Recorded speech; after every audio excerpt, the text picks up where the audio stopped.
That day, countless eerie black stone monuments fell from the sky, and a barrier was deployed soon after. Monsters known as disaster beasts breached the barrier and invaded the human world to wreak havoc. The demon of ruin, known as Linga, arrived along with hundreds of other monsters to wage a war of extermination against humanity. At that time, while humans were running for their lives, a mother was holding her dear son tightly as she fled. A monster struck down her husband who was running behind her, and seeing this made the child start crying while reaching out for him. She did not give up and kept running to save both herself and her son, but it was no use against a monster that could even use long-range attacks. The monster attacked her, and when she realized that she had no chance to survive, she threw her son, Itsuki, and told him to run away. Now Itsuki has grown up and is standing in the school grounds with his friend Saya, who is trying to bring him back to his senses as he is zoning out. She asks if he is fine since he was spacing out. Itsuki says that he is fine, but she asks if that is really true because she can see that he is crying. Itsuki becomes very surprised, realizing that he is actually crying. Rigu, who is also their friend, arrives laughing and says that Itsuki is probably just sleepy because he would usually be sleeping at this time. But today a school-wide assembly started all of a sudden. After wiping away his tears, Itsuki comments about the unknown teacher who is dressed very strangely. The teacher explains that after the disaster beasts appeared, beings known as Awakeners emerged within humanity, possessing the power to oppose them. 10 years ago, during the largest-scale attack by disaster beasts at the north bank of the Blue River, Awakeners gathered from all over the world, crossed the river, and later came to be called the River Crossers. They repelled the disaster beasts, and it became known as a major war. Since then, attacks by disaster beasts have decreased, but recently, the number of descending stone monuments has surged. A large-scale attack rivaling the river crossing war will likely happen in the not-so-distant future. Seeing the teacher, Rigu explains to Itsuki that the person is the commander of the North Continent, Izumi Nendo. Since Itsuki is from the South Continent, he does not know about him. Hearing about Izumi rings a bell in Itsuki's mind, because it is a name he has heard very often. Itsuki thought Izumi would be some hunched-over old man with a long beard, but he looks even stranger than Itsuki imagined. Rigu notices Itsuki zoning out while thinking, so he comments that he knows what Itsuki wants to say, but despite appearances, Izumi is the first awakener. It is also thanks to him that they know about the stone monuments and disaster beasts. Not only that, Rigu also reveals that the strongest awakener, known by the alias Humanity's Light, Sadakazu Jin, is also Izumi's student. Izumi continues by explaining recent research that shows even ordinary people who have not awakened can have a certain probability of becoming awakeners by touching a stone monument, and that is why they came here this time. Izumi encourages all the students to become awakeners and devote themselves to fighting the disaster beasts. After that, Izumi uses his ability to summon a stone monument. Seeing this makes the students very excited because, to them, it feels like a dream come true. They all pray to become awakeners. Rigu also seems very happy and asks Itsuki if he heard that they finally have a chance to become awakeners too. Ignoring Rigu, Itsuki's voice changes as he says that he can finally do it. After that, Itsuki starts walking forward, and seeing this, Rigu tells Itsuki not to leave him behind. Saya also tries to stop Itsuki, telling him that they need to go in order, but Itsuki ignores her and keeps walking. His eyes are filled with intense emotion, as if he has been waiting his whole life for this day, and it has finally come. Meanwhile, the other students are touching the stone to become awakeners, but it is not going well at all. Even the student known for outstanding athletic ability, who broke school records in his first year, is unable to awaken, so the other students believe it is definitely impossible for them. One female student still feels hopeful, saying that athletic ability might not be related, and that it is too early to give up. The guards next to the monuments call the next students, but they all continue to fail to awaken. Realizing this, the silver-haired student tells his friend that not a single person has become an awakener yet. The brown-haired student clenches his fist, saying that he thought he would succeed easily, but he could not. The black-haired student is worried that their school is seriously going to get wiped out. Now, it is the turn of the student named Oishi Hikaru. Hearing that name, some of the female students tell each other that they really do not want Oishi Hikaru to become an awakener, because if he becomes one, then they are done for. He is already a habitual bully. The brown-haired student standing next to those girls shouts when the stone monument starts lighting up. Oishi, placing his hand on the stone monument. After Oishi awakens, his stats panel shows up. With his level starting at 0, he has the job title of Elementalist. Izumi's daughter, Ajiha, tells Izumi that they finally got one, and if it is level 0, then the total stat value is basically 5, but Oishi has an unexpected 12. She comments that it is better than nothing. Izumi does not make any comment, and then the scene shifts to Oishi, who is showing off his victory. Without saying anything, Itsuki gestures for Oishi to step back, which makes Oishi very angry, asking if Itsuki wants to die. Even the students are shocked and try to find out who Itsuki is for cutting the line. One of the students recognizes Itsuki from class 5. A female student comments that Itsuki is finished because once Oishi targets anyone, then it is the end. Ignoring all of that, Itsuki goes to the stone monument and places his hand on it. Seeing this, Uchiha tells Izumi that she can sense an incredibly intense emotion from Itsuki. While placing his hand on the stone, Itsuki is thinking that so he will never forget his hatred for the disaster beasts. He has burned everything about that day into his mind. His resolve is different from the other students. Even Izumi is shocked to see Itsuki's overwhelming aura, and suddenly the energy around the area takes the shape of a huge flower, covering the wide sky. The students are amazed by the form of a flower that is hundreds of meters tall, and what is even more amazing is that it is far flashier than Oishi's awakening. Saya and Rigu are very happy to see that Itsuki has awakened his abilities. Uchiha is also surprised, because this is a phenomenon that only occurs when the rarest job, Order Breaker, appears. Standing in amazement, Izumi wonders just how capable Itsuki is, and he finds himself looking forward to what comes next. Oishi, on the other hand, is getting very angry as he stands there, and Itsuki opens his eyes, wondering about the abilities he has awakened. But when he opens his eyes, he finds himself somewhere else, and then his stats appear. Itsuki's level is fixed at level 0. His job is Order Breaker. He has Nirvana as a gift, which is special grade, and its level is fixed. When learning a skill, all his stats increase, debuffs on himself are removed, and his wounds fully recover. He has the Z-rank skill over mimesis, with which analyzing enemy attacks can help him learn counter skills. Itsuki is very shocked after finding out that all his stats, like attack, agility, defense, and magic, are 0. But suddenly, a pop-up appears claiming that Itsuki has learned the skill over mimesis, so the special grade gift Nirvana has been activated, making all his stats increase by 200. Now Itsuki has a total of 800. Itsuki comes to realize that if he learns skills with over mimesis, he gains stats through Nirvana, and even if he cannot level up, he can become stronger in his own way. Itsuki clenches his fist, saying that he does not know what level of awakener this corresponds to, but there is no mistake that he has become an awakener. Now, he will defeat the disaster beasts. The flower opens up, shining brightly, and Itsuki's stats surprise everyone. Even Uchiha is very amazed, making her believe that Itsuki is an extraordinary rookie. Even for Izumi, it is hard to believe at first, but among all rookie awakeners in history, that boy is undoubtedly the strongest. All the students are amazed after seeing Itsuki's stats rise all at once. They never thought that someone so incredible was in their school. The professor comments that it is an achievement that will go down in school history. While everyone else is very happy, Oishi is furious at Itsuki because he stole all the cheers that Oishi thought were supposed to be his. Oishi charges toward Itsuki, thinking that someone like Itsuki should just stay a loser. Oishi decides to strike Itsuki with the skill he just learned, known as Silver Snake. While glaring at his stats, Itsuki receives another system window as the system detects the C-rank skill Silver Snake, so over mimesis is activated. The system starts the analysis process, and the progress rises from 57 to 69%. Itsuki suddenly vanishes from his location, surprising everyone because they cannot find him anywhere at all. The students only see an electric current flash for an instant, and then Itsuki disappears. Oishi looks around, trying to find where Itsuki is. The progress reaches 88%, and Itsuki suddenly appears behind Oishi. Sensing this, Oishi's body freezes in place. Itsuki steps closer to Oishi and tells him to consider himself lucky to be born human, because if he were a disaster beast, then Itsuki would have defeated him many times over already. The students are very shocked after seeing Itsuki there, and some of them laugh, realizing that Oishi is scared and cannot move properly. Other students quickly silence them, saying it would be bad if Oishi heard them. Now the progress reaches 99%, and sensing the energy, Itsuki wonders if the analysis is so fast because it is only a C-rank skill. Now the analysis progress reaches 100% and is completed. C-rank skill, Thunder Roar Wave, acquired.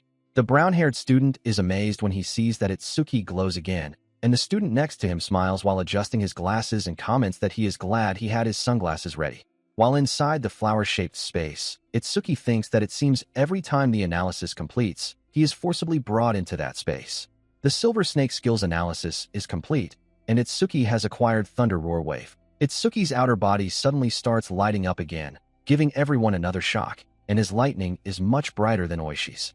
This makes Oishi wonder how Itsuki learned a skill like that, and to think that Itsuki's stats would rise that much again. Now Itsuki has a total of 840. It was sunny just a moment ago, and now it starts raining. Not only that, the students notice something falling from the sky onto the ground, and they soon recognize it as another stone monument. Uchiha wonders why it is here of all places. Izumi cancels the school assembly and orders everyone to evacuate outside the school grounds immediately, following the evacuation drills. Izumi is sure that he is their target. Uchiha suggests to her father that they should run as well, since combat is not their specialty. Izumi refuses to run, because if they run, it will only make everyone more anxious, and not only that, he tells Uchiha to look at the boy, Itsuki, who has more courage than them. While all the students are running away, Itsuki is walking toward the stone monument. Seeing that, Uchiha shouts, asking Itsuki why he is not running. The stone monument lands on the ground, and Rigu and Saya run to stop Itsuki, telling him to run. But all Itsuki can think about right now is that he needs to defeat every last one of the disaster monsters. Rigu is very shocked and asks what Itsuki is saying, and says that Itsuki will be defeated if he does not run. Saya also agrees with Rigu, saying that Itsuki just became an awakener, so he is no match for it. That is why they need to leave it to the other awakeners. Itsuki tells both of them to trust him. This makes Saya blush, and then she grabs Rigu and starts running while telling Itsuki that she will not be responsible if he gets hurt. While running, Rigu asks if it is really okay to just leave him like that, since the opponent is a disaster beast, a walking threat. While they are running, Itsuki's eyes are filled with hatred, and he is smiling because the first enemy after becoming an awakener is the one who took his parents from him. Itsuki smirks, saying that he guesses he is lucky after all. Itsuki decides to fight. The enemy is skeleton soldier number 10,369. It is level 8. Itsuki's right eye starts tearing up while he is thinking about whether he should try the new skill he just learned. Using it, he quickly moves close to the disaster monster and dodges its attack, while thinking that he will not let anyone else defeat it. Then Itsuki punches the disaster beast, and from the impact, it is sent flying into the far wall of the school building. The students who were fleeing look back and are very shocked when they see Itsuki strike the beast. The blue-haired student comments that she never thought Itsuki would be able to knock the disaster beast with a single strike. Even Uchiha is amazed, because for someone who just awakened, sending a level 8 calamity beast flying should be an impossible feat, but Itsuki's speed and power are on a completely different level compared to other level 0 awakeners. Even so, Izumi believes that there is no way Itsuki can defeat those skeleton soldiers because they have two especially troublesome abilities. First, a gift that reinforces their defense, and second, a skill called Bone Fire that burns anything it touches. The Bone Fire skill spreads around Itsuki, and seeing that makes Saya cry, Rigu worry, and Oishi feel pleased. The very next moment, Itsuki receives a notification that the system has detected the B-rank skill Bone Fire, so over-mimesis has been activated. The analysis process begins, and the moment the enemy's skill hits Itsuki, the analysis speed increases. It has not been many seconds, and the analysis is already at 57%. Uchiha becomes very worried. Meanwhile, the analysis progress reaches 77%. Izumi, watching Itsuki, realizes that Itsuki is still not fighting at full strength yet. Itsuki then points his hand toward the disaster beast and says that once the analysis is complete, it will be finished. Finally, the analysis reaches 100% and is completed. Some students complain, asking if that was really too much for someone who just awakened. The student with glasses tells him to look, because the blue lotus flower has appeared again, and if it is Itsuki, then he might pull off another miracle. Now, in the flower zone, Itsuki wonders what kind of skill he is going to get this time. The system panel appears, informing him of the completion of the Bone Fire skill analysis, and in return, Itsuki has acquired Black Ice Wall. It is currently at level 2. After reading this, Itsuki says that he could not break through the enemy's defense earlier, even with everything he had, but with his attack power boosted this much, he should be able to now. The flower zone starts opening up, and all the students are happy to see Itsuki alive and unharmed. Hope returns to them, and they say that they already knew Itsuki would make it. Uchiha wonders if Itsuki has some kind of automatic healing ability, even though he used a lightning-based skill earlier.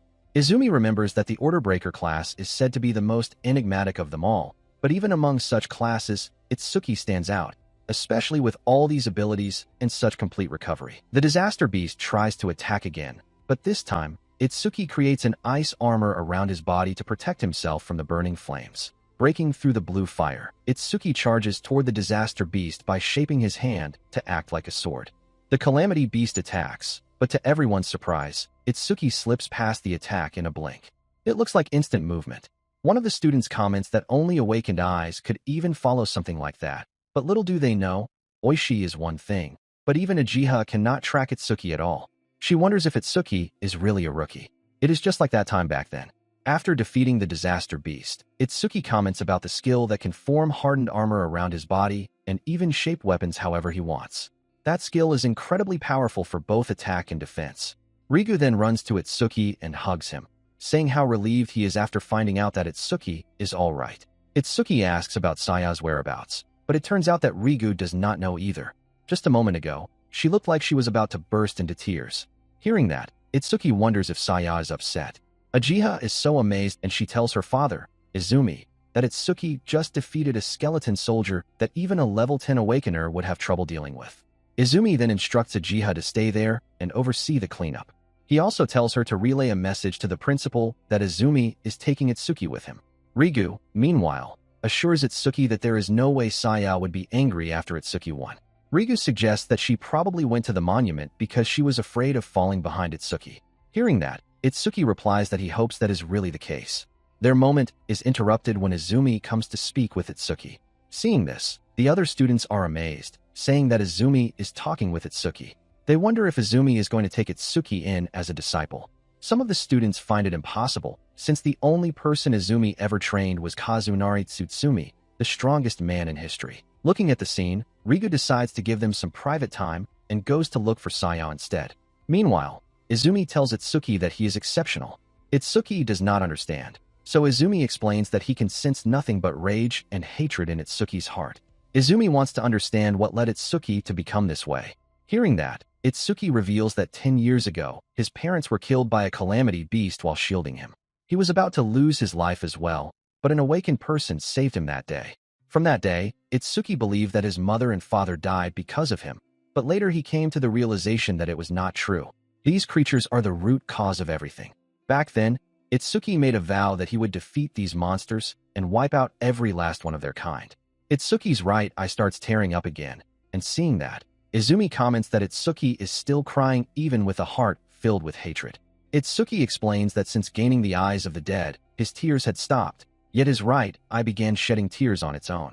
Because of that, he can never forget his hatred for the calamity beasts.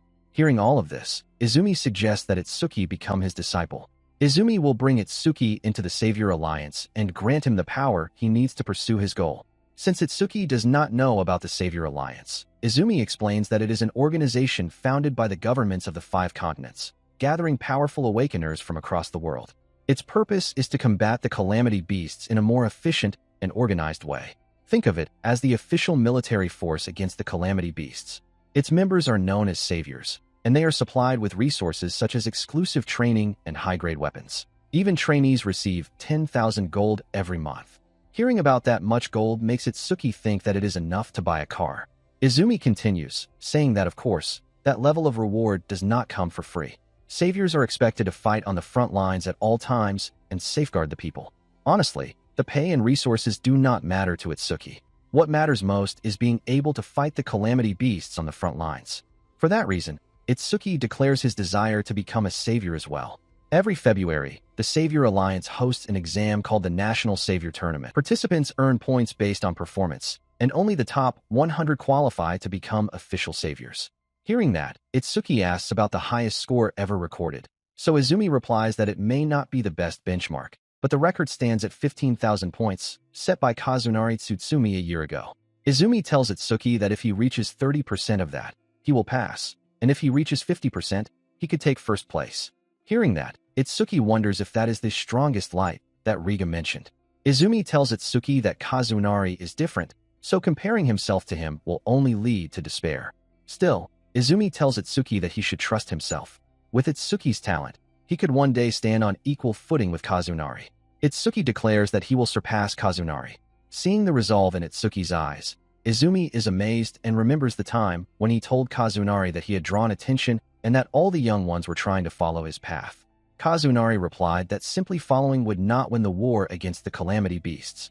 Someday, someone who surpasses him would emerge, just as the rising sun replaces the setting one. Now, seeing Izumi's expression, Itsuki thinks that the morning sun Kazunari had been waiting for has finally risen.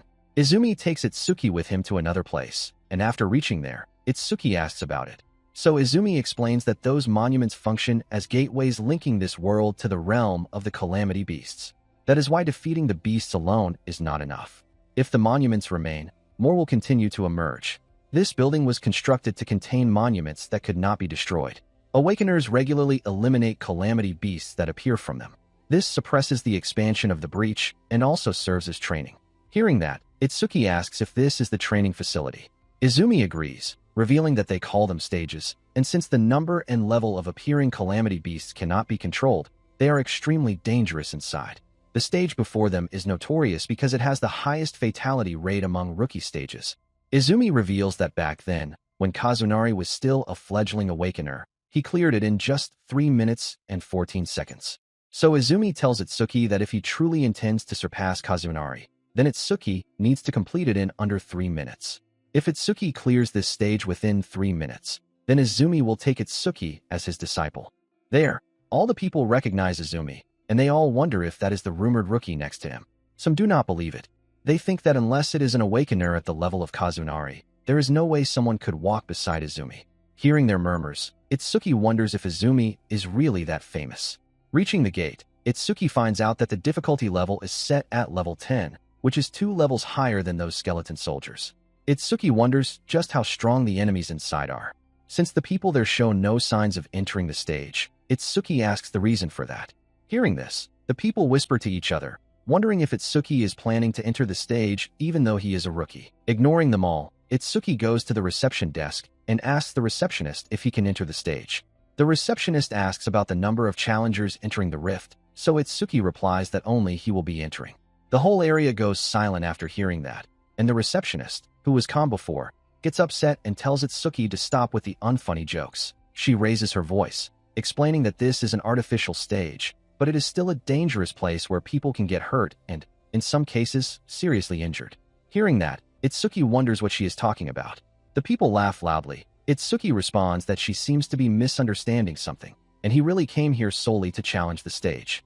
The receptionist lets out a sigh, saying that he does not have to act tough, so he should just go home.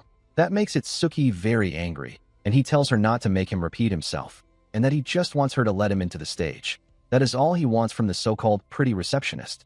This makes her very nervous, and she agrees to give him permission to enter, while telling him not to blame her if he gets hurt. While putting on the bracelet, Itsuki thinks that she should have just approved it from the start. Some of the people there call Itsuki an idiot. They believe that a level 0 rookie challenging a level 10 stage is reckless. They bet that Itsuki will run away in less than a minute. Before entering the stage, Itsuki thinks that his personal information is registered in the bracelet, so he can enter by scanning it. After scanning, a pop-up appears confirming Itsuki's authorization, and then he stretches his body, saying that the promise is within 3 minutes, so he should begin. Itsuki enters the stage, and the timer starts. When Itsuki enters the stage, he finds that the interior space is wider than he expected. Even though it is artificial, this is his first time entering a stage. Finally, Itsuki encounters some monsters and uses his ice shield to fight against with spirit number 1307. Itsuki easily defeats that monster, and after defeating it, Itsuki smirks while looking at the axe he makes using the ice wall skill and comments that, as expected, axes work best on trees. Meanwhile, outside the stage, Ajiha asks her father, Izumi, about the reason he made Itsuki enter this stage specifically, even though there are plenty of other stages for rookies. Hearing that, Izumi reveals that it's because Itsuki said he would surpass Kazunari, so Izumi brought him to the very first stage Kazunari had challenged. Hearing this, Ajiha looks worried and comments that unless Itsuki steps beyond the bounds of humanity, surpassing Kazunari is impossible. Listening to the way she phrases it, Izumi asks if, in Ajiha's mind, Kazunari has already surpassed the bounds of humanity. Ajiha replies that she used to think Kazunari was kind and approachable, but she once saw him instantly defeat a level 97 disaster beast, and at that moment, his eyes were cold. Those eyes were like those of a deity. She couldn't believe they belonged to a human. Izumi adds that Itsuki also possesses potential that does not fall behind Kazunari's. Right now, Itsuki is just an unpolished gem. If Kazunari is likened to a deity-like existence who saves people, then Itsuki is a devil consumed by hatred, the exact opposite of Kazunari. The scene then shifts back inside the stage, where Itsuki has already defeated the weaker monsters while thinking that against disaster beasts of this level, over-mimesis won't even activate. The very next moment, a disaster beast that poses a real threat appears. Sensing this, Itsuki immediately attacks and defeats it, then wonders if that is the end. He questions whether a level 10 disaster beast is really only this strong, but quickly disagrees. That's why Itsuki believes there must be something more.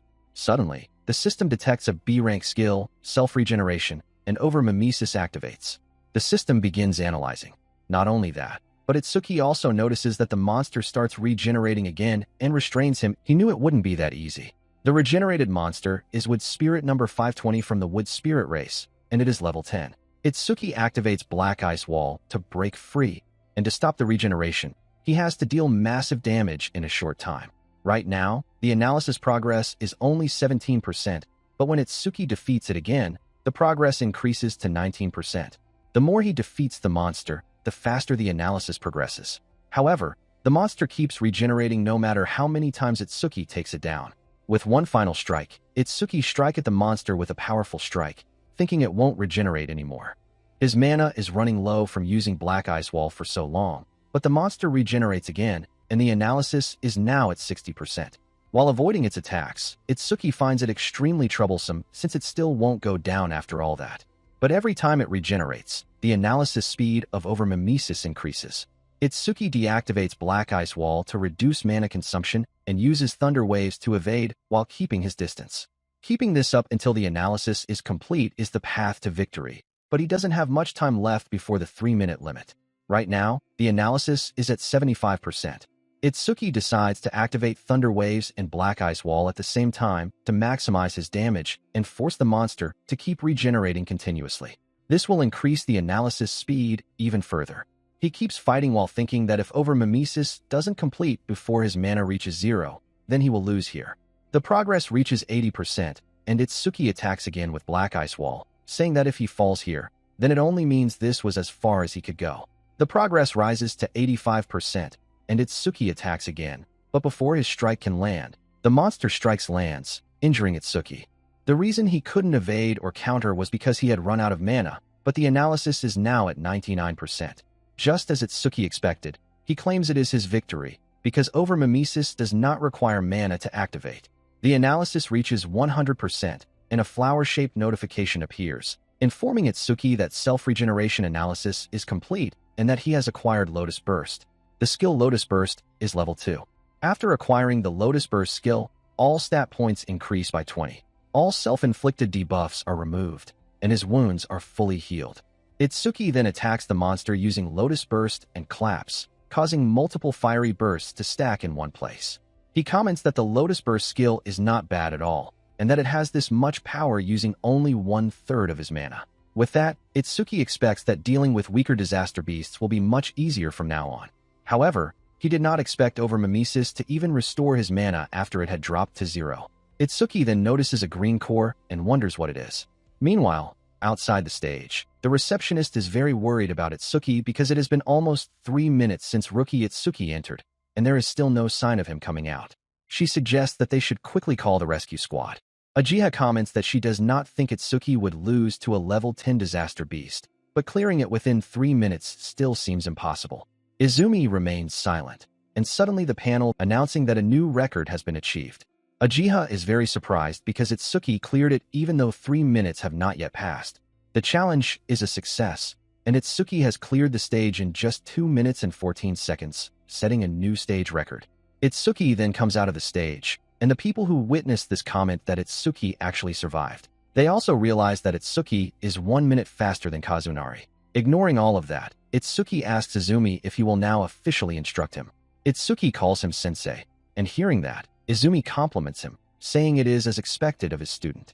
Ajiha, seeing this, is very shocked that her father is actually happy. It has been a long time since she has seen him like this. The Awakeners there are also shocked after finding out that Itsuki is Izumi's student. The receptionist, who had been acting strict earlier, comes over blushing to give Itsuki a gift for setting the new record. Not only that, she also apologizes to him for saying rude things before. Itsuki is surprised that he received something and tells the receptionist that it is fine, because a level 0 rookie challenging a stage like that certainly seems reckless. Itsuki continues, saying that even though he is a complete stranger, his situation would not normally concern the receptionist. But despite that, she still tried to stop him. That is proof that she was worried. After saying that, Itsuki thanks her. This delivers a heavy emotional blow to the receptionist, and she replies humbly, saying not at all. For some reason, this makes Uchiha angry, and they start walking while telling Itsuki that they are leaving him behind. Itsuki then walks with them, and along the way, Uchiha tells him not to get overconfident just because he became her father Izumi's student. Izumi comments that it seems a stage of this level is too mild for Itsuki, so he suggests raising the difficulty. Izumi reveals that the current Itsuki can probably challenge an advanced stage. It turns out that Itsuki does not know about advanced stages either. Uchiha explains that level is not the only thing that determines a disaster beast's strength. The most important factor is the species. There are species that lack intelligence and move only by instinct, making them easy to deal with. But there are also species that possess intelligence equal to or greater than humans. They are troublesome existences that cannot be compared to average disaster beasts. Essentially, awakeners and disaster beasts are almost the same type of creature, but it is said that at this stage, only humans possess jobs. In other words, stats differ depending on the species. The advanced stages are where those powerful species or intelligent disaster beasts exist. The difficulty of clearing them is several times that of normal stages. And since most of the advanced stages on the northern continent are in the North 4th District, Itsuki's next destination is there. After explaining all that, Uchiha asks if there are any other questions. Itsuki becomes very upset when he finds out that the two beasts he defeated did not have intelligence. They also did not react when attacked, which means they did not have a sense of pain either. Thinking about that, Itsuki asks if a disaster beast with intelligence would then have a sense of pain. Uchiha is very surprised and wonders what kind of thoughts could give off such an intense presence. She wonders what Itsuki is thinking to give off that kind of aura. Meanwhile, near the stage, the Awakeners talk about the rumor that Izumi is going to have Itsuki challenge an advanced stage. The scene then shifts to North District Governor named Kinoshita Reiji. One of his bodyguards asks Reiji when he will be departing. Hearing that, Reiji replies that all stages in the North 4th District are under his control, so when he goes is entirely up to him. Then Reiji adds that waiting in line is the way of commoners. Itsuki opens the gift he received for achieving a new record, and he realizes that it looks familiar. Seeing that, Izumi asks Itsuki if he has seen a karma stone before. Itsuki confirms that after defeating the disaster beasts inside the stage, something identical to this had dropped. When Itsuki inspects it more closely, he notices a slight difference. The one he saw before had a green color, but this one is not very greenish. Uchiha recognizes it and reveals that Itsuki received an intermediate karma stone in a beginner stage. Hearing that, Itsuki asks what exactly a karma stone is. Realizing that Itsuki is still a rookie, Uchiha decides to explain karma stones in detail, which are also known as experience stones. After a disaster beast or an awakened individual is defeated, karma, or an invisible substance that can be considered experience points, is released from them. In other words, a karma stone is a stone that contains karma. Using a karma stone to absorb the karma inside is one method of leveling up. However, Uchiha finds it very strange because karma stones should not occur naturally. She wonders why it appeared in that stage and suspects that it is probably due to Itsuki's gift. Izumi adds that it is because Itsuki cannot level up. Hearing that, both Itsuki and Uchiha ask if it is because of his gift, so Izumi explains that normally, the karma of the defeated is absorbed by the one who defeats them. However, even though Itsuki defeated two disaster beasts, he did not level up, which means the karma was not absorbed. However, karma that has manifested does not disappear without reason. If Izumi's speculation is correct, then the karma from the disaster beasts that attacked the school was absorbed by the awakened who were present there, meaning Oishi, Izumi, and Uchiha. Meanwhile, a stage is an enclosed space. Itsuki could not absorb the generated karma, and there was no alternative recipient, so it condensed and became a karma stone. Coming to the realization that Itsuki cannot truly level up, Uchiha asks how his stats increase. Itsuki tries to explain, but Izumi becomes very angry at Uchiha and scolds her, saying that a awakened's gift is top secret and must not be disclosed. He asks if she has forgotten that rule. Uchiha becomes very frightened and immediately apologizes. Izumi then informs Itsuki that he can either keep the karma stone for himself or sell it, and the choice is his. After that, Izumi tells them that he has a commander-in-chief meeting of the 5 continents to attend, so he will be away for a while. During that time, Uchiha will look after him, But before Izumi leaves, there are several things he wants Itsuki to remember. First, keep their relationship confidential. Second, do not disclose his gift to others. Third, Itsuki needs to clear at least 6 advanced stages before Izumi returns. Fourth, Itsuki should do what he believes is right without hesitation, and no matter what happens, Izumi will support him. Itsuki agrees and confirms this with a smile. The scene then shifts to the North 4th District's Flaming Rock execution ground. 2 Awakeners are arguing with a guard who is stopping them from entering the stage. One of the guards explains that the stage has been reserved by the Kinoshita family's son, so they need to go home for today. The yellow-haired Awakener replies that he does not care. The blue-haired Awakener tells the guards to let them in first because Reiji is not even there yet. The blue-haired Awakener adds that he does not care which rich kid Reiji is, and if the guards will not let them in, he will report this to the Awakened Guild. While he is saying that, a huge guy appears and strikes the blue-haired Awakener, sending him into the wall. Seeing that, the yellow-haired Awakener activates his skill to attack the huge man, but it has no effect. The yellow-haired Awakener becomes very frightened, finding it hard to believe because his B-rank skill does not work on him. The huge man has covered his entire body with iron, and while striking back, he says that it does not hurt at all, and strikes him with his hardened head. Another person reveals that he is Oga Takaru, one of Reiji's 4 pillars, and a level 12 gold elementalist. Hearing that, the onlookers comment that it's no wonder the duo lost. Oga warns that he will not forgive anyone who tries to enter a stage without Reiji's permission.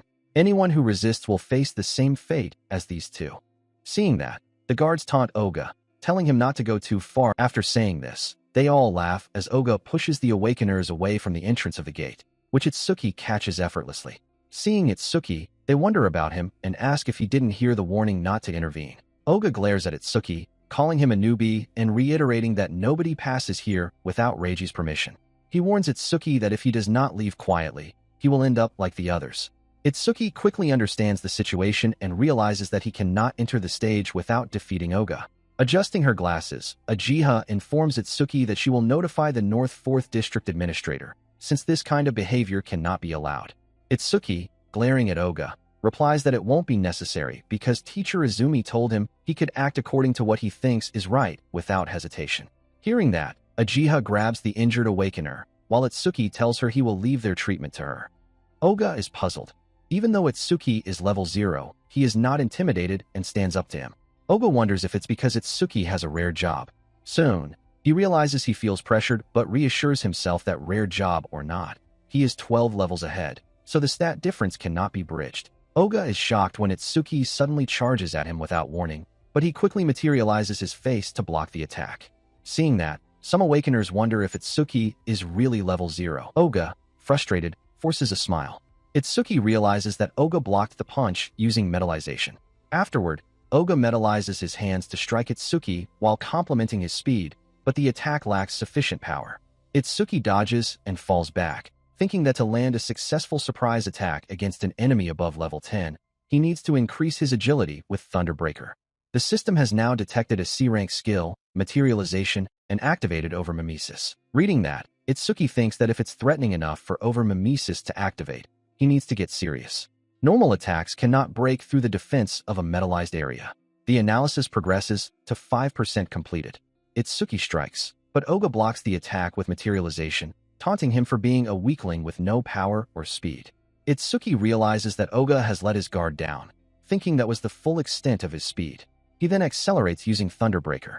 Oga is astonished to see Itsuki harnessing the lightning element. Itsuki is now so fast that Oga does not even have time to metallize. Itsuki continues punching relentlessly, preventing Oga from reacting or reinforcing his defense.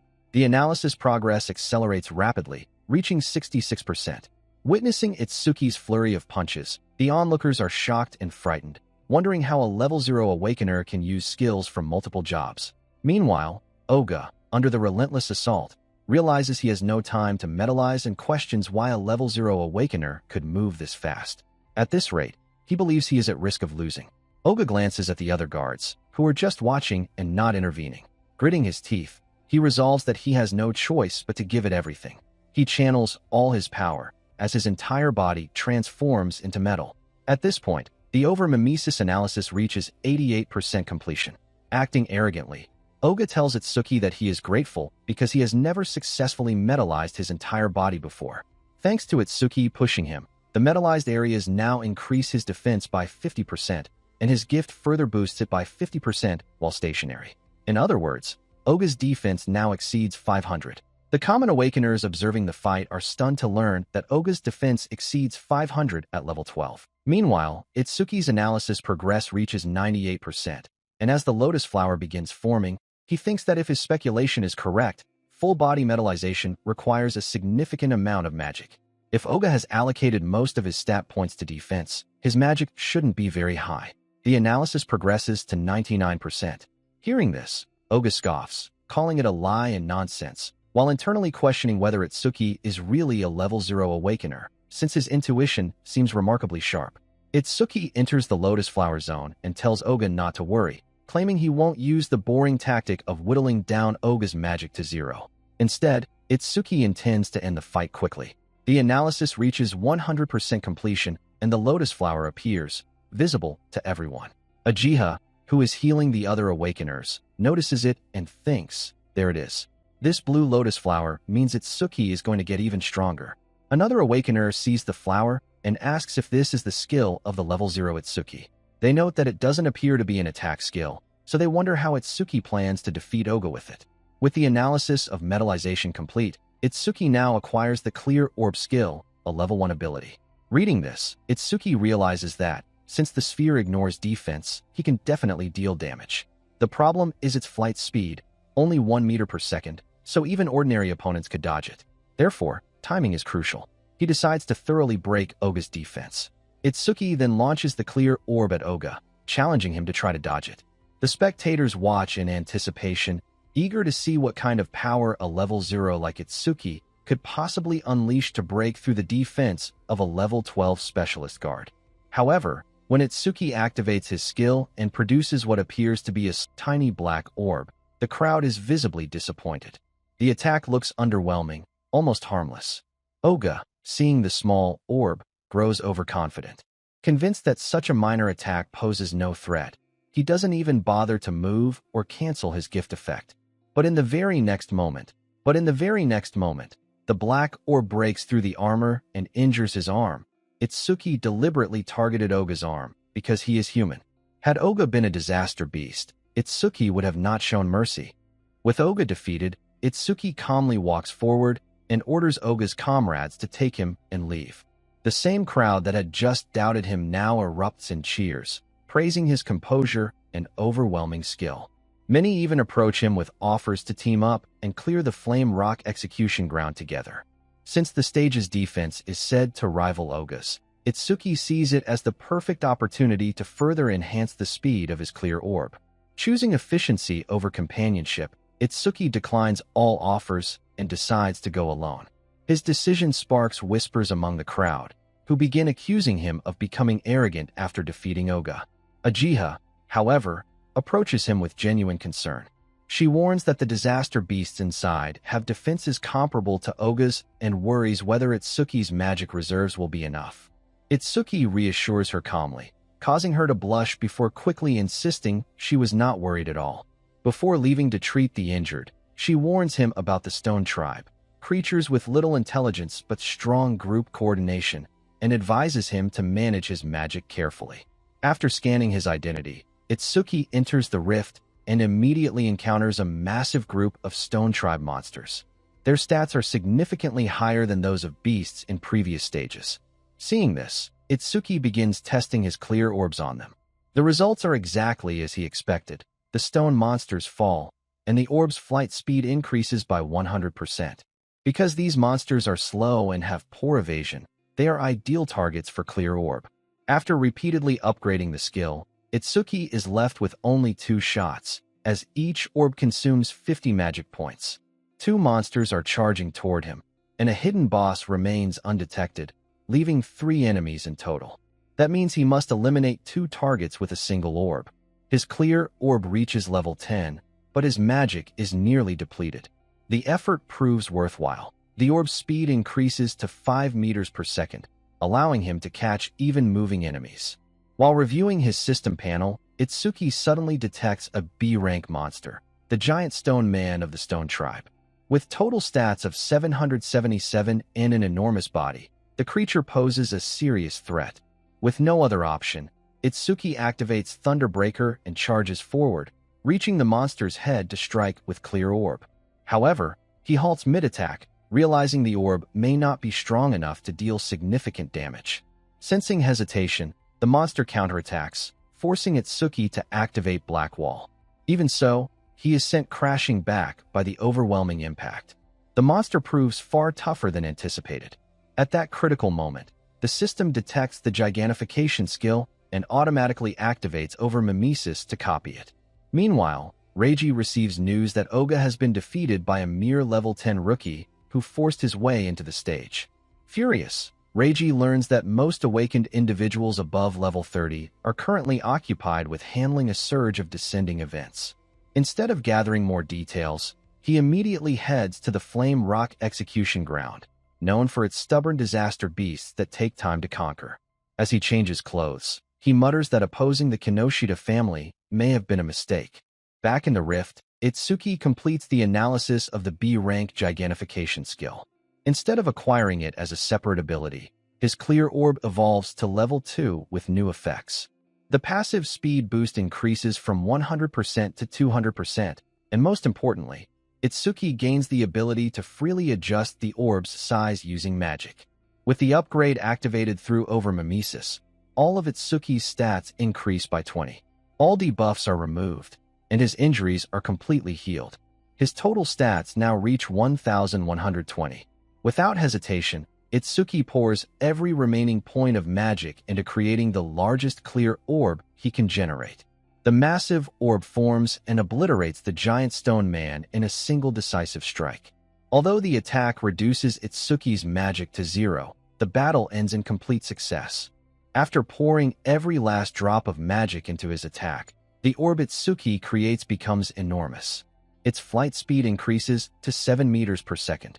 At this rate, if he clears the stage just 2 more times, his orb could eventually move at speeds comparable to a car. Satisfied with the result, Itsuki finally checks the passive description he had been ignoring until now, and realizes how valuable it truly is. The passive ability of Lotus Burst expands the range of all his skills. That means Clear Orb's effective range also increases. In theory, if Itsuki continues strengthening Lotus Burst's passive effect, he could one day eliminate disaster beasts from thousands, or even tens of thousands, of meters away. Meanwhile, outside the stage, the spectators are stunned. Itsuki has cleared the stage in just 3 minutes and 1 second, setting a brand new record. When he exits the rift, the crowd is even more shocked to discover that he is still level 0 despite breaking the record. Uchiha is visibly relieved to see Itsuki emerge completely unharmed once again, and having surpassed Jin's previous record. As they talk, Itsuki notices a butterfly fluttering around her. Uchiha explains that she is a Shikigami user, and the butterfly is her Shikigami. Itsuki is fascinated. He finds it beautiful and can't hide his curiosity. Since he has been wondering for some time, he finally asks Uchiha about the different types of awakened jobs. She is surprised that he doesn't already know, as it is considered common knowledge. Awakened jobs are broadly divided into 4 categories. The first type is Elementalist. These awakened can control one of the 7 elements: fire, water, wood, metal, earth, wind, and lightning. Elementalists make up the largest portion of awakened and generally have the highest minimum combat capability. Han, and even Oga, belong to this category. The second type is Shikigami users. They summon spiritual entities known as Shikigami that obey only their master. These beings have been connected to their summoners since birth and grow alongside them. Uchiha reveals that she is level 6 with a grade 2 gift, while her Shikigami, Tamachu, is already level 15. When she finishes explaining, Uchiha asks if Itsuki has any questions. Without hesitation and without sugarcoating, Itsuki asks why her level is lower than her Shikigami's. Uchiha calmly clarifies that Shikigami absorb experience as well, so they naturally remain at a higher level than their master. Hearing this, Itsuki casually remarks that in that case, it would be more efficient to target the Shikigami user directly rather than fight the Shikigami. Once again, Uchiha senses a faintly unsettling aura from him. Curious about the remaining categories, Itsuki asks about the third job. Ajiha explains that the third type is the most mysterious and least understood, order breaker, Itsuki's own job. Order breakers are unique because each one possesses completely different abilities. Some can alter the size of their bodies at will. Others can create endless clones. Some can stretch their bodies freely like rubber. Unlike regular jobs, whose skills are ranked from C to S, order breakers possess independent Z-rank skills that exist outside the standard system. Because of their exclusive and unpredictable abilities, order breakers are treated with special caution. If their abilities become known to enemies, they lose their greatest advantage. That is why Ajiha's father scolded her earlier for asking about Itsuki's skills. However, Itsuki is unusual even among order breakers. From what Ajiha has observed, he can use at least 3 skills, and 2 of them resemble abilities typically exclusive to elementalists. This revelation makes Itsuki wary, so he smoothly changes the subject and asks about the 4th job. Ajiha refuses to explain, teasing that she will only tell him when he sees it for himself. She calls it a small punishment for him not sharing much about himself. Itsuki simply goes along with it. As they walk, Ajiha informs him that the students he saved earlier are safe. Itsuki plans to clear the stage several more times to strengthen Clear Orb, but Ajiha reveals that stages have cooldown periods, and this particular stage has an especially long one. He won't be able to enter again for at least 2 days. Now he understands why Reiji monopolizes stages. Since he cannot further improve Clear Orb for the moment, Itsuki decides to focus on raising Lotus Burst instead. He asks Ajiha about stages filled with large numbers of disaster beasts. She mentions one such stage. The individual beasts are not particularly strong, but their sheer numbers, especially the overwhelming swarms of locust-type disaster beasts, cause many awakened to retreat before even attempting it. Even after hearing this, Itsuki decides to go. Ajiha's concern stems from the fact that she has never seen him use Lotus Burst in combat, so she does not realize he possesses wide-area attacks. Those nearby who overhear their conversation are shocked and quickly leave the stage zone, fearing Reiji's arrival. Moments later, Reiji arrives, only to find the area completely empty. His target has vanished, and the stage has already been cleared within 30 minutes. Furious, Reiji orders his guard to contact the Hound and have him track down Itsuki. The scene shifts to a man desperately trying to escape from Reiji's Hound. He is eventually caught and eliminated. The Hound's name is Charles. After completing his task, Charles receives a phone call. He is visibly surprised to hear that Oga has been seriously injured. With a new target in mind, Charles sets his sights on fresh prey. Itsuki and Ajiha arrive at the Locust Wilderness stage. Vast fields stretch endlessly in every direction, creating the perfect habitat for swarming creatures. Ajiha explains that calamity beasts usually choose environments that suit them when invading this world. For that reason, learning to infer the type of beast from the surrounding terrain is an essential skill for any awakened. As Itsuki observes the area more carefully, he notices there is no reception desk at the entrance.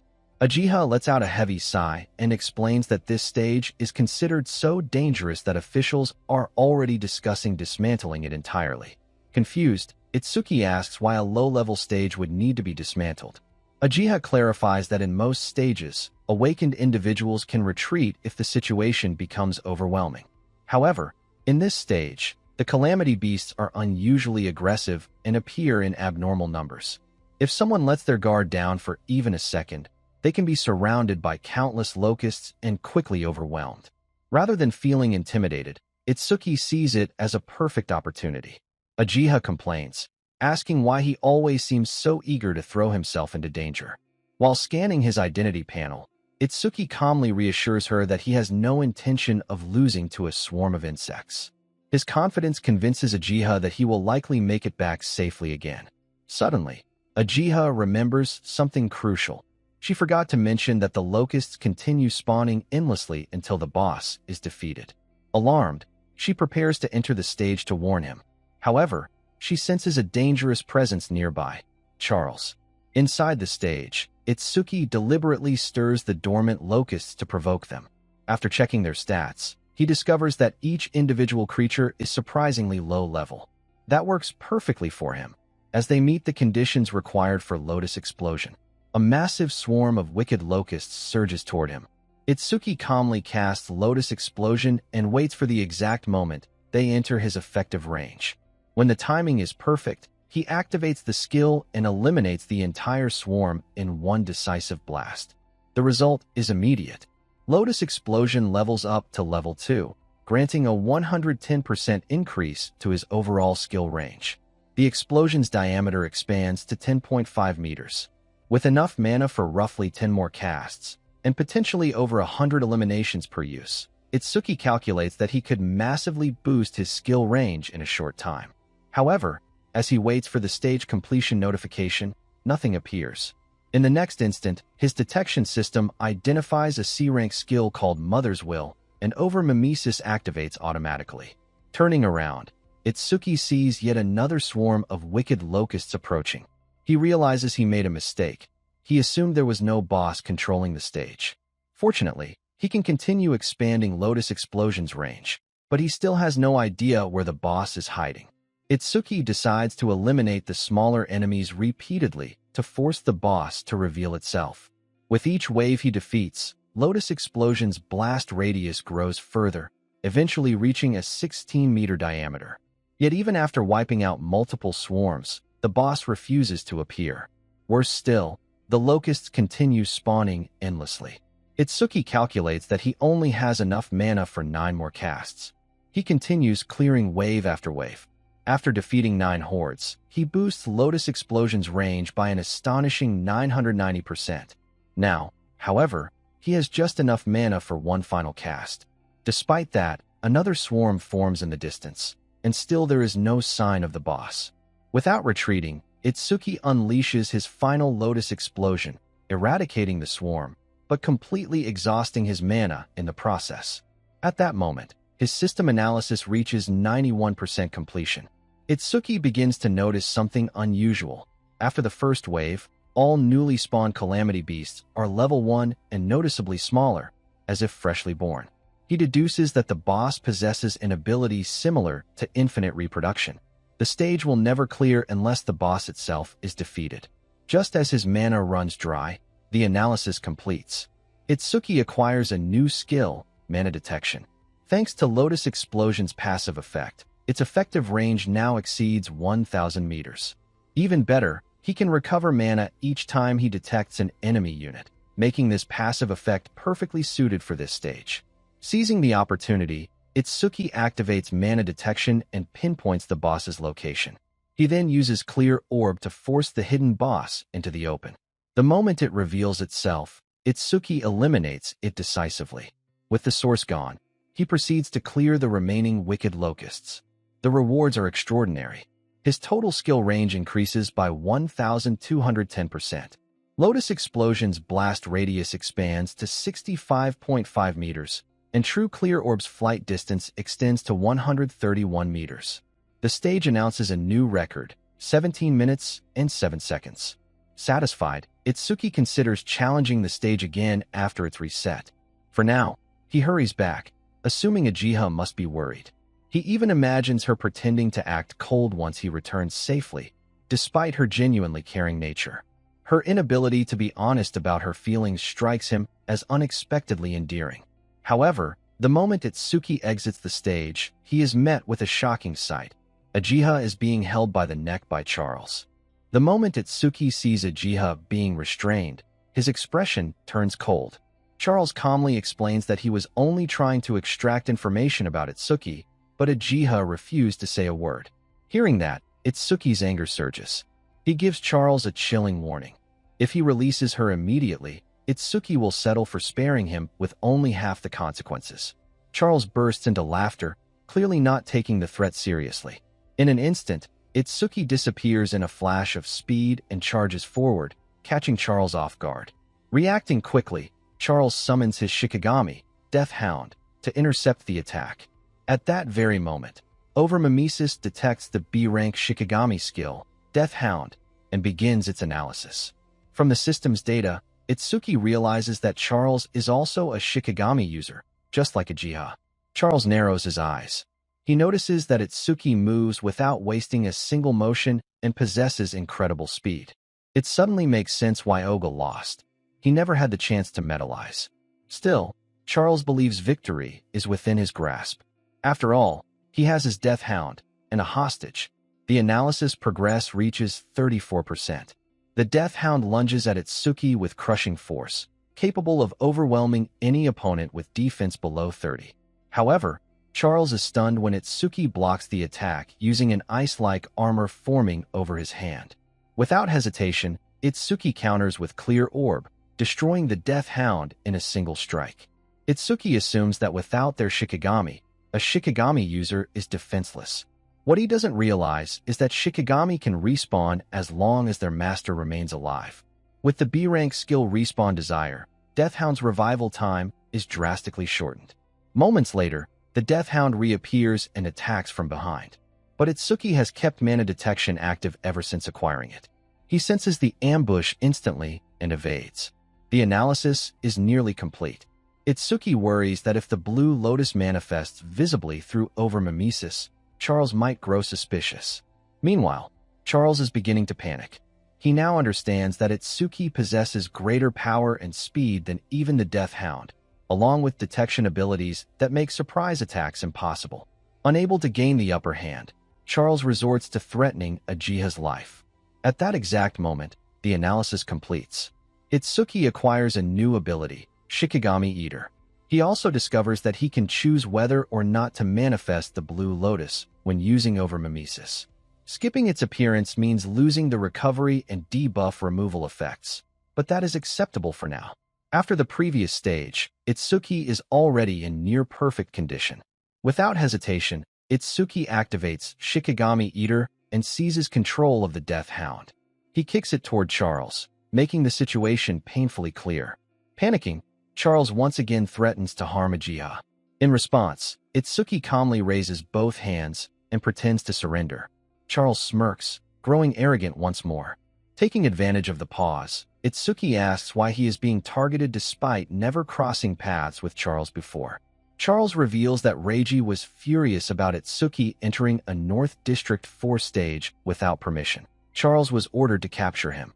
Hearing Reiji's name again, Itsuki decides he would rather confront him directly and settle the matter face to face. Charles laughs and declares that Itsuki will indeed meet Reiji. Confidently, he orders the Death Hound to attack. But this time, the command doesn't follow his will. Instead, Itsuki issues a new order. The Death Hound is to strike Charlie, and Itsuki frees Ajiha. Charles is horrified as his own Shikigami turns on him. The Death Hound obeys Itsuki without hesitation, then moves to stand at his side. Trembling and drenched in sweat, Charles realizes he has completely lost control. Itsuki coldly declares that anyone who lays a hand on those he protects will regret it. Desperate, Charles begs for mercy. He claims he had no choice but to obey Reiji's orders. He even offers to act as bait to lure Reiji out. However, the moment Itsuki begins to respond, Charles reveals his true nature and attempts a sudden attack. Itsuki effortlessly dodges and states calmly that he is more than capable of dealing with Reiji on his own. With no hesitation left, Itsuki gives a final command. The Death Hound is to eliminate Charles. Charles desperately apologizes and pleads for his life, but Itsuki remains unmoved, and so does the Death Hound. After the confrontation ends, Itsuki slowly lifts his gaze toward the ceiling of the stage. In a steady voice, he asks whoever is hiding above just how long they intend to continue watching. The hidden observer finally steps out after realizing he has been discovered. Without hesitation, Itsuki turns toward him with a fierce expression and demands to know whether he is working with Charles the Hound. The man immediately denies being an enemy and reveals his face, asking Itsuki to at least hear him out. Itsuki, however, shows no interest. After completing the command, the Death Hound disappears, leaving the mysterious man visibly startled. That reaction only strengthens his belief that Itsuki is the one person who can help him. The man quickly follows and introduces himself as Iberia, praising Itsuki's combat ability. Itsuki briefly introduces himself in return, but continues walking. Iberia offers karma stones and other valuable rewards in exchange for assistance. Yet none of it makes Itsuki pause. Confused, Iberia begins to doubt himself. Then he recalls his father's advice. Rewards must match a person's true need. Offer a blade to someone seeking vengeance. Offer medicine to someone who is injured. Realizing his mistake, Iberia changes his offer. He proposes a healing item, pointing out that the nearest hospital is far away. At that, Itsuki finally stops. Iberia admits he cannot fully heal Uchiha on the spot, but he can stabilize her condition. Itsuki agrees. Iberia carefully heals Uchiha with the method he knows. Noticing Itsuki's unfamiliar expression, Iberia explains that modern firearms are largely ineffective against disaster beasts. That is why conventional weaponry cannot be relied upon in awakened combat. Instead, skilled crafters use parts of disaster beasts to forge specialized anti-disaster beast equipment known as motto tools. Motto tools are classified into 4 ranks. Normal motto tools function like ordinary weapons, but are capable of harming disaster beasts and awakened. Rare motto tools not only deal damage, but also partially increase the owner's stats. Epic motto tools provide stat boosts along with unique special effects. And finally, the pinnacle of craftsmanship, unique motto tools. These grant massive stat enhancements and possess powerful, one-of-a-kind abilities. Crafters themselves are not known for high combat power, and their numbers are few. However, because they can forge such vital equipment, they are respected by all awakened. From this explanation, Itsuki quickly deduces that Iberia's father must be a crafter. Iberia eagerly confirms, and adds that his father is no ordinary one. While many crafters spend a lifetime without ever producing a unique tool, only 10 unique motto tools currently exist across the 5 continents, and 3 of them were created by his father. For that reason, he is known as the Crafter King of the Northern Continent. Despite the impressive title, Itsuki shows little reaction. Instead, he focuses on analyzing the crossbow Charles had been using. Iberia is surprised. Most people would try to gain favor upon hearing about his father's reputation. Yet Itsuki seems far more interested in the weapon itself. Iberia explains that the crossbow is a rare motto tool. As a launch-type weapon, it can convert ordinary ammunition into motto ammunition upon firing, meaning Itsuki would not need to worry about special arrows. Suddenly, the crossbow vanishes from Itsuki's hands, and he receives a notification confirming ownership. Iberia clarifies that once a motto tool is linked to its owner, it can be stored and summoned at will. After ensuring Uchiha is stabilized, Itsuki thanks Iberia for the assistance. He tells him they can discuss cooperation further, after he handles unfinished business with Reiji. That statement makes Iberia tense. He reveals that they share the same target. Itsuki raises a brow, asking if Iberia has also fallen out of favor with Reiji. Iberia shakes his head and clarifies that he wants Itsuki to team up with him for the Salvation Alliance National Tournament qualifiers, which will take place the day after tomorrow. Itsuki recalls Uchiha mentioning the event and the requirement to reach the top 10 in order to advance to the main tournament. That is precisely why he has been clearing stages relentlessly over the past few days. Iberia further explains that the qualifiers are held by continent, and the Northern Continent's event will take place in North Sector 4. As the son of the North Sector 4 manager, Reiji is naturally determined to qualify. Moreover, Reiji's older brother is already recognized as a savior. If Reiji fails to make the top 10, it would bring embarrassment to the Kinoshita family name. Reiji's obsession with control becomes clear. He's been monopolizing all the stages in North Sector 4 to level up for the upcoming tournament. Curious, Itsuki turns to Iberia and asks why someone as weak as him would insist on teaming up with someone like Itsuki. Without hesitation, Iberia answers honestly, because Itsuki is strong. With Itsuki by his side, Iberia believes he can pass the qualifiers. Itsuki then questions why Iberia is so desperate to qualify this year. After all, he could always try again next year. But Iberia reveals the deeper reason, his admiration for his father's motto tools. Every tool his father crafted was more than a weapon.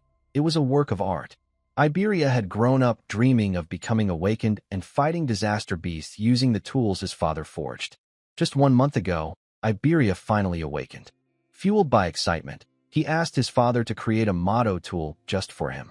But his father refused. After much pleading, his father agreed, but with one condition. Iberia would only receive a motto tool if he managed to qualify for the national tournament. That's why Iberia is determined to win this year, no matter what. Itsuki then asks why Iberia insists on partnering with him. Surely, with his father's reputation, others would line up to join forces. Iberia responds firmly.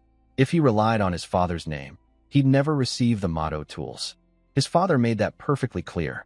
Besides, according to Iberia's intel, nearly all of the top contenders have already been bought out by Reiji.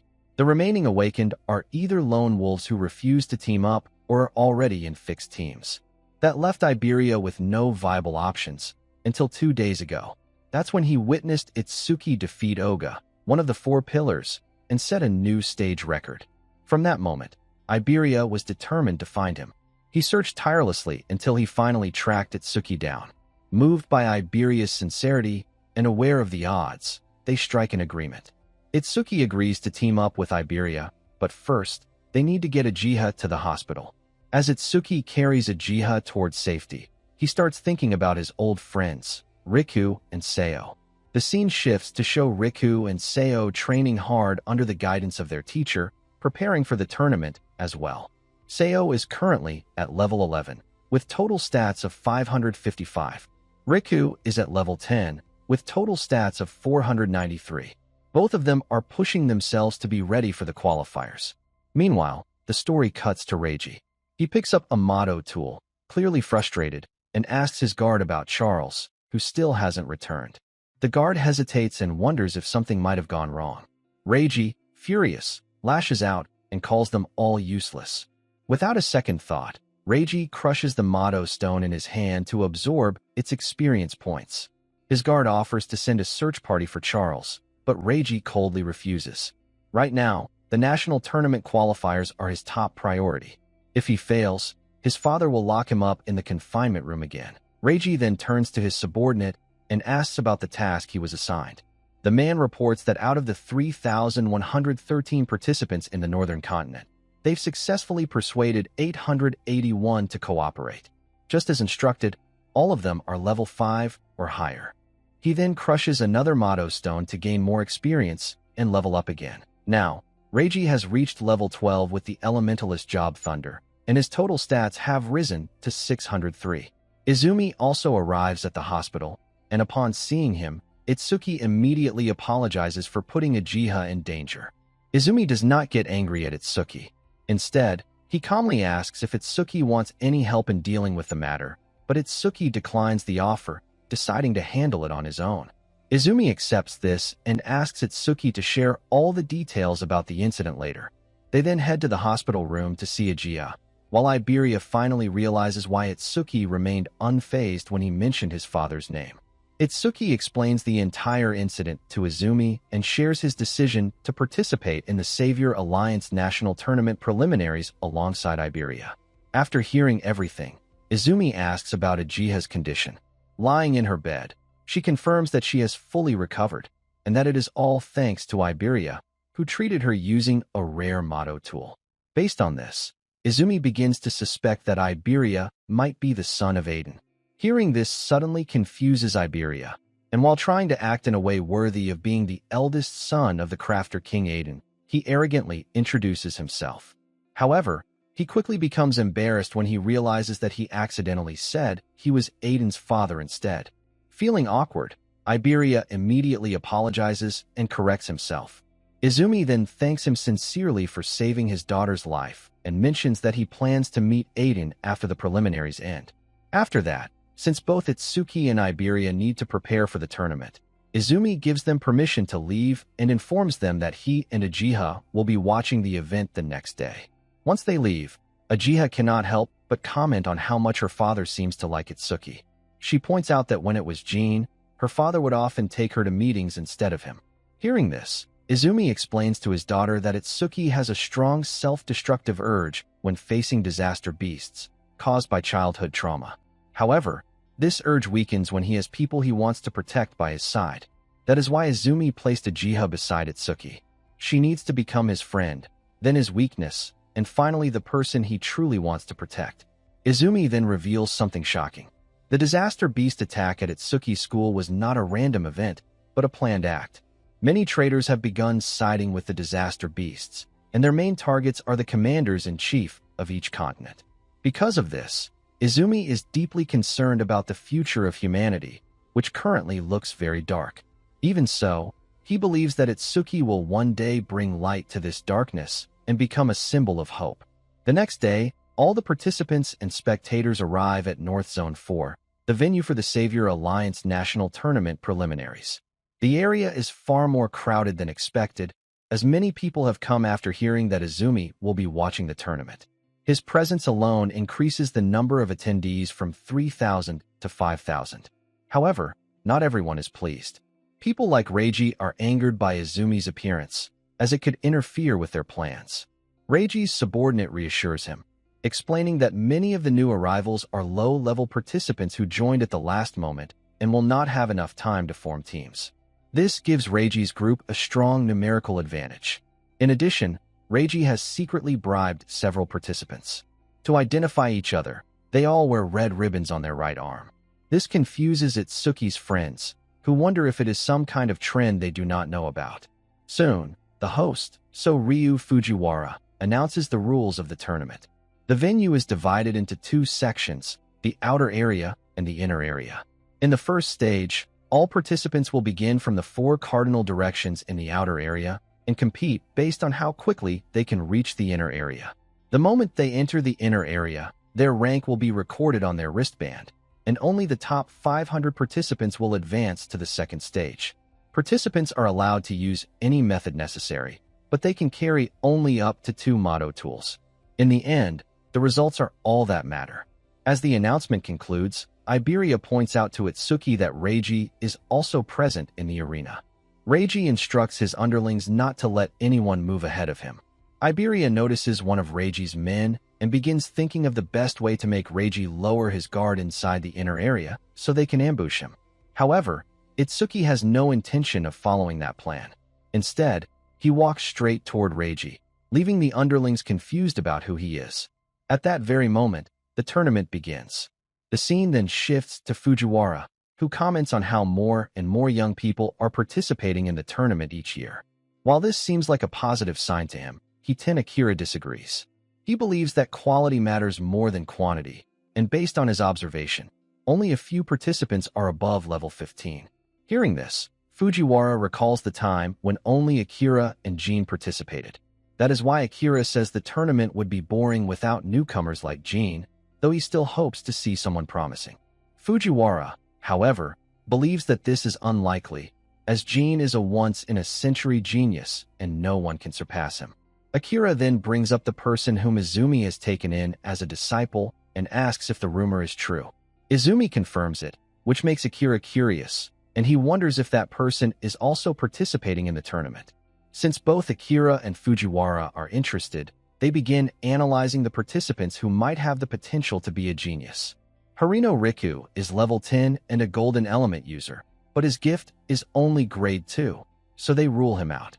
Kisaragi Saya is level 11 and has a grade 1 gift, but as a water element user focused on support, she is also dismissed. The only person Fujiwara believes might have the potential to be Izumi's student is Hanabe Hana, a wood element user with an unusually high level of 16. After hearing all these names, Izumi remains silent, which confuses Fujiwara. Akira then mentions the level 0 participants, but Fujiwara immediately belittles them. He explains that every year, some people join out of curiosity, but they always end up being defeated quickly and withdraw from the tournament. The scene shifts back to Itsuki, who is also mocked by Reiji after he learns that Itsuki is level 0. In response, Itsuki reveals the bow he took from one of Reiji's lackeys. Reiji instantly recognizes the weapon and becomes furious, yet he still believes that Itsuki is acting under someone's orders to provoke him. Because of this, Reiji decides to focus on reaching the inner area first and orders his underlings to eliminate Itsuki. With only limited information, Akira assumes that Itsuki will be defeated early, as he is already surrounded by 3 level 6 fighters and 2 level 7 fighters. Iberia is also very worried, believing that no matter how strong Itsuki is, he cannot defeat all of them alone. This leaves Iberia thinking that he may have to use his trump card. While Iberia is still considering his options, another participant approaches Itsuki and begins mocking him. Itsuki calmly tells the man to step aside. This only makes the arrogant man laugh loudly. Akira finds Itsuki's attitude interesting and decides that he will step in to save him if things turn dangerous. The arrogant man continues to taunt Itsuki, but in a single moment, Itsuki strikes him with a punch, knocking him down with just one blow. Some of them become frightened after seeing their party member get defeated so easily. This new opponent then uses a B rank skill on Itsuki. The speed of the attack terrifies Iberia, as it gives him no time to use a motto tool. Another player believes this is excessive against a level 0 opponent, while someone else mocks Itsuki. When the dust settled, everyone is shocked to see that both Itsuki and Iberia are still standing, protected by a wall that blocked the attack.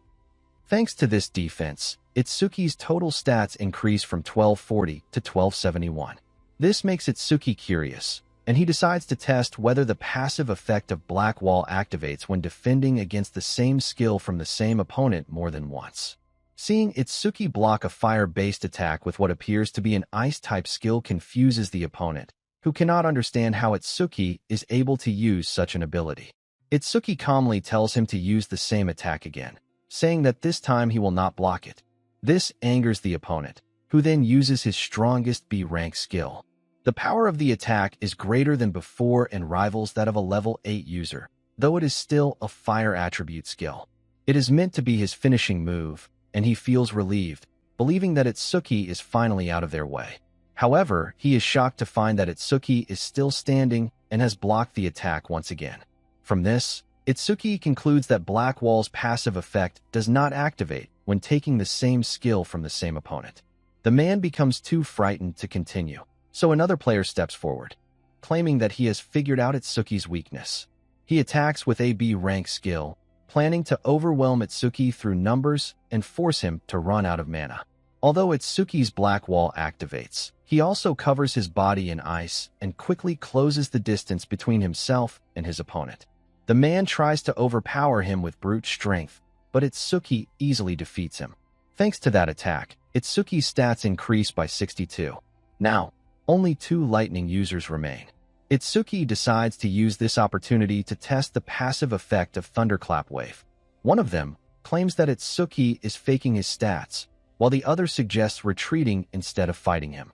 However, when Itsuki declares that he will not let them escape, they become angry and charge at him, believing that his ice element will not work against them. Using their C-rank lightning skills, they attack, but this only increases Itsuki's agility by 5%, bringing his total score to 1333. Watching from the spectator area, Akira begins to wonder about Itsuki's true identity. Itsuki quickly defeats both opponents and realizes that Thunderclap Wave's passive effect works in a similar way to Black Wall. Iberia is stunned, as he expected this to be a difficult fight even for Itsuki. He never imagined that Itsuki would be this strong. Unable to hold back his curiosity, Iberia asks about Itsuki's abilities. At that moment, another one of Reiji's underlings, clearly frightened, asks who Itsuki really is. In response, Iberia confidently declares that their team name is Double E and that they are the strongest duo on the northern continent. Ignoring the comment, Itsuki takes Iberia with him and heads toward Reiji. The scene then shifts to Reiji, who believes his underlings will handle Itsuki while he focuses on reaching the inner area. He also begins thinking about gathering more information regarding the crossbow. While he is lost in thought, a participant who specializes in speed rushes past him.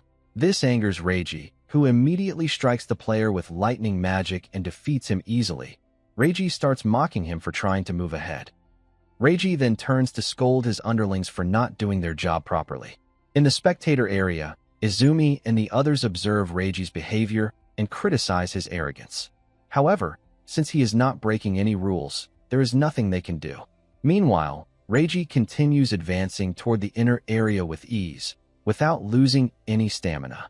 Just as he reaches the entrance, someone suddenly calls out his name. This angers him, and he turns around, demanding to know who dared to call him. His underlings quickly deny any involvement, clearly frightened. They soon realize that the one who called out to Reiji is none other than Itsuki, the level 0 participant. For a moment, Reiji is concerned, wondering if Itsuki has defeated all of his men. However, he quickly convinces himself that Itsuki must have bribed them instead. Itsuki makes it clear that he will not let Reiji leave until they settle things. Standing beside Itsuki, Iberia reflects on how he was carried all the way here. He knows that without Itsuki, he would have been eliminated halfway through the stage. Reiji, however, ignores Itsuki and continues walking toward the inner area while ordering his remaining underlings to eliminate him. The underlings feel confident, as they believe their opponent is only a weak level 0 participant.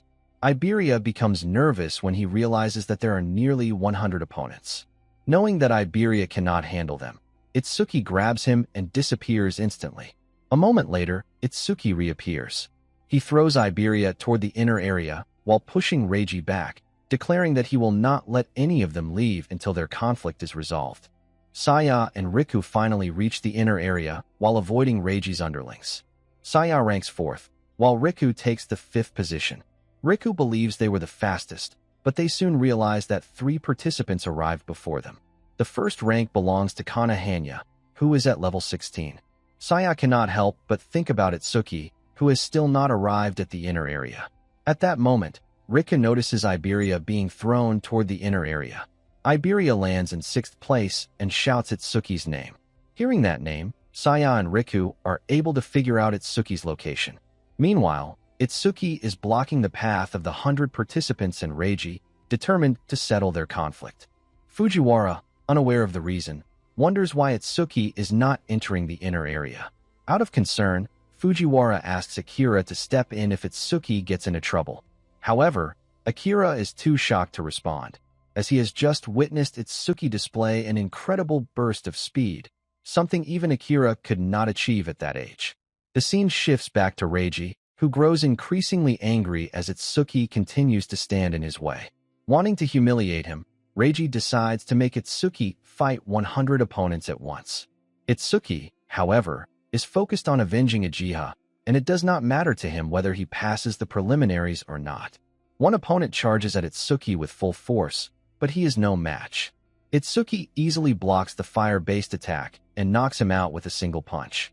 Seeing this, the other opponents panic, but they still rely on their numbers and rush in without thinking. This works in Itsuki's favor, as he wants to end the fight quickly. He activates his Lotus Explosion and strikes his opponents, leaving Riku, Saya, and even Iberia in shock. Not only the top 3 ranked participants in the inner area, but even Fujiwara is stunned by the display. He realizes that Itsuki is using a skill that does not match his assigned role. Uchiha is also surprised when she realizes that Itsuki has gained an area of effect skill. She begins to wonder how many abilities he is still hiding. What no one realizes is that Itsuki is only using 30% of his power to ensure that his human opponents are not seriously harmed. After defeating all 100 opponents within moments, Itsuki turns his attention to Reiji. This makes Reiji uneasy, and he asks why Itsuki is so focused on him. Itsuki calmly replies that Reiji targeted him first and severely injured his friend. Today, he intends to return that pain. In response, Reiji arrogantly boasts about being the son of the Kinoshita family, claiming control over the tournament. He also shows confidence in his strength, supported by the karma stones provided by his family. Reiji attacks with a B-rank skill called Lightning Cannon Purple. Itsuki's Nemesis ability activates automatically and begins analyzing the attack. Itsuki easily dodges and counters with a punch to Reiji's abdomen, knocking him to the ground. Reiji quickly realizes the vast difference in their strength and understands that he cannot win. In desperation, he breaks the rules and calls for 40, a level 35 awakened, to eliminate Itsuki. At this point, Reiji is no longer concerned with appearances, only his pride. Seeing that the rules have been broken, Izumi asks Akira to step in and help Itsuki. Meanwhile, Itsuki senses 2 people approaching, and his analysis is still incomplete. Just as 40 is about to reach him, Akira arrives in time and stops him, telling Itsuki to continue. Taking this chance, Itsuki releases a powerful surge of lightning, terrifying Reiji, who begins to beg while mentioning his father's name. Itsuki ignores him and finishes settling the matter. Afterward, Itsuki looks toward Uchiha, causing her to blush as she realizes what he has done for her. Fujiwara, on the other hand, wonders why Itsuki is looking in their direction. The analysis reaches 99%, but Itsuki stops it, saving it so he can restore his stamina once during the second phase. At that moment, Saya calls out to Itsuki, making him turn around. She politely asks him to step into the inner area so he does not catch a cold. Itsuki happily greets his old friend and enters the inner area. Iberia and Riku both rush to hug him, with Riku saying that he missed him very much. Seeing Iberia become emotional makes Riku jealous, and he begins questioning him. Iberia proudly introduces himself as Itsuki's partner, which annoys Riku. However, Iberia insists that their team already has a name, so Itsuki has not betrayed anyone. Riku remarks that only a child would come up with such a name and asks what it is. Iberia confidently declares their team name to be Double E. Riku bursts into laughter, which angers Iberia.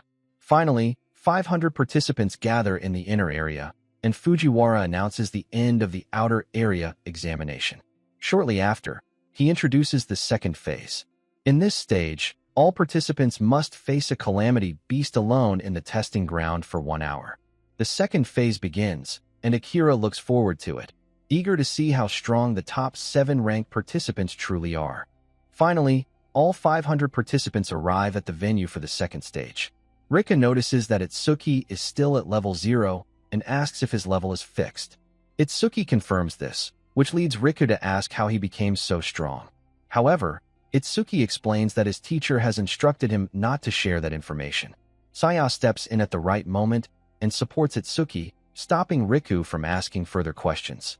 Soon, Fujiwara, Akira, Ajiha, and Izumi arrive at the stage, surprising all the spectators as they see such well-known figures together.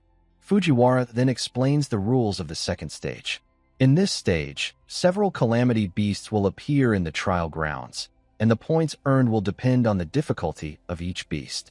After defeating a beast, participants will have a 1-minute break before being moved to the next stage. Itsuki raises a question, but it draws criticism from the other participants because of his level. Ignoring them, Fujiwara allows him to speak. Itsuki asks whether nightmare-class beasts are the highest level. This leads to more mocking from others, but Fujiwara calmly explains that there is no fixed upper limit to the strength of calamity beasts. He adds that Itsuki will understand once he faces one himself.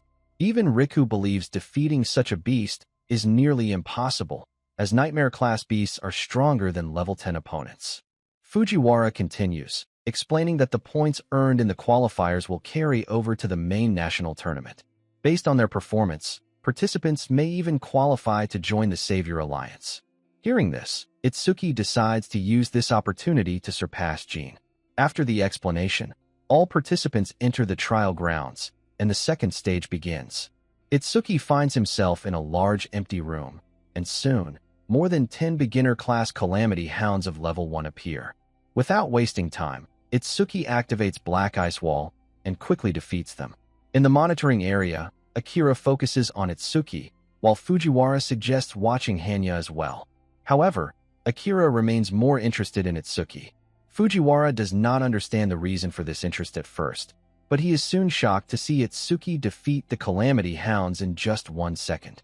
Normally, it takes several minutes to clear this stage. Although surprised, Fujiwara believes the next challenge will slow Itsuki down. The next opponent is a level 8 salamander. Fujiwara expects Itsuki to struggle against an enemy much stronger than him, but Akira thinks otherwise. Seeing their focus on Itsuki, Izumi reminds them to monitor the other participants as well. Fujiwara apologizes and switches to a multi-screen view to observe the top 10 participants at once. He notices that all of them, except Hanya, are still dealing with beginner-level beasts. Only Hanya seems to be keeping up with Itsuki. Ajiha reacts in shock as she sees Itsuki taking the salamander strike head-on. Fujiwara becomes concerned and considers calling the medical team, but Akira stops him and asks him to wait. As expected, Itsuki is unharmed and defends himself using Black Ice Wall. He then defeats the salamander in just 5 seconds, earning 500 points. Fujiwara is amazed by how Itsuki covered his body in ice, while Akira wonders why Itsuki chose to take the hit when he could have ended the fight instantly. What they do not realize is that Itsuki did it to increase his defense. At this point, his defense reaches 343, and his total stats rise to 1395. Itsuki skips the rest period and moves on, wanting to test his defense further. Akira and Fujiwara discuss the next challenge, which tests speed and combat awareness. The next beast is an electric rhino, a level 10 enemy that uses both physical and lightning attacks. Its horn channels electricity, making it dangerous both in close combat and at range. If struck, a participant could be injured by the horn or paralyzed by the lightning. The proper strategy is to avoid its attacks and strike when it becomes exhausted. However, Fujiwara is shocked to see Itsuki calmly pat the beast instead. This angers the rhino, and it charges at him while Itsuki does not defend himself. The impact sends Itsuki flying, causing Uchiha to worry again. Akira, however, remains calm, expecting another surprising outcome. The attack increases Itsuki's agility by 5%, and he realizes that attacks from beasts at level 10 or below cannot seriously harm him. Deciding to end the fight, Itsuki activates Thunder Wave, boosting his agility by 50% and defeats the beast in just 7 seconds. He earns 1,000 points from this battle. Akira notes that Itsuki has completed all stages so far in less than 15 seconds, even faster than Akira himself in his younger days. Fujiwara remarks that everything has gone smoothly until now, but the next opponent will be far more dangerous. This beast has swift movements and sharp claws that can be very dangerous. Fujiwara reveals that this is the ultimate challenge for participants, a nightmare-class beast known as the Purgatory Giant, which is at level 15. Without hesitation, Itsuki uses his clear orb technique and defeats the monster in just 3 seconds. As a result, the projectile speed of this ability increases to 9 meters per second. Seeing this, both Fujiwara and Akira are left completely shocked. Meanwhile, Saya continues at her own steady pace, defeating calamity beasts one after another. Gaka fights without taking any breaks and successfully reaches the normal class. Hanya also reaches the normal class, but after defeating her opponent, she decides to rest and recover her magic power. After Itsuki defeats the Nightmare-class beast, an announcement is made to all participants about his record. Without taking any rest, Itsuki chooses to continue fighting. In the spectator room, Fujiwara struggles to believe what he has just seen and begins to question Itsuki's abilities. Akira then decides to increase the difficulty to test how far Itsuki can go. As a result, Phase 2 of the Nightmare class begins. Itsuki wonders what kind of challenge will appear next, but instead of a new beast, the number of the same monster increases. As both beasts roar, Itsuki quickly attacks one of them using Clear Orb and defeats it. This increases the projectile speed of his attack from 9 to 11 meters per second. Fujiwara is amazed by the power of this skill, but Akira notices a weakness in it. At the same time, the second beast rapidly closes the distance, surprising Itsuki. Akira explains that although these beasts appear slow because of their size, they actually possess no magic power. In exchange, their physical abilities are greatly enhanced, making them speed-type opponents. Itsuki attacks again, but the beast easily dodges. The main weakness of Itsuki's skill is its slow speed.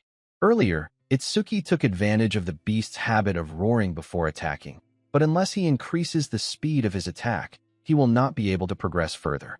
As the fight continues, Itsuki takes a powerful hit and is thrown against the wall. Fujiwara and Akira wonder why he is still relying on the same attack and question whether he has another plan. Akira notices that Itsuki is smiling and begins to suspect that he does. Itsuki decides to close the distance and activates Thunderbreaker.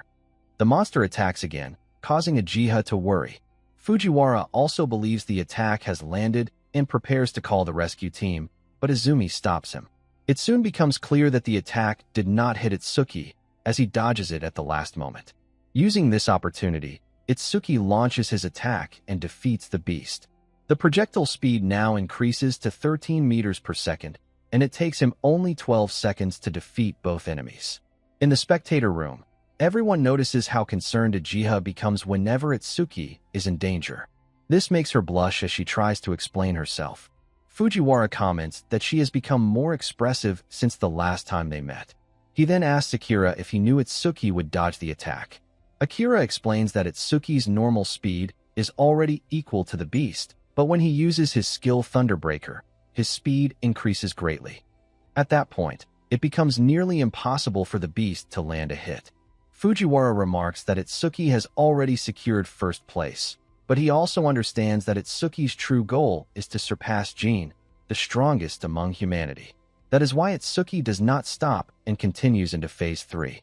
In Phase 3, Itsuki defeats one beast using the same strategy. Akira praises him for continuing to fight without slowing down.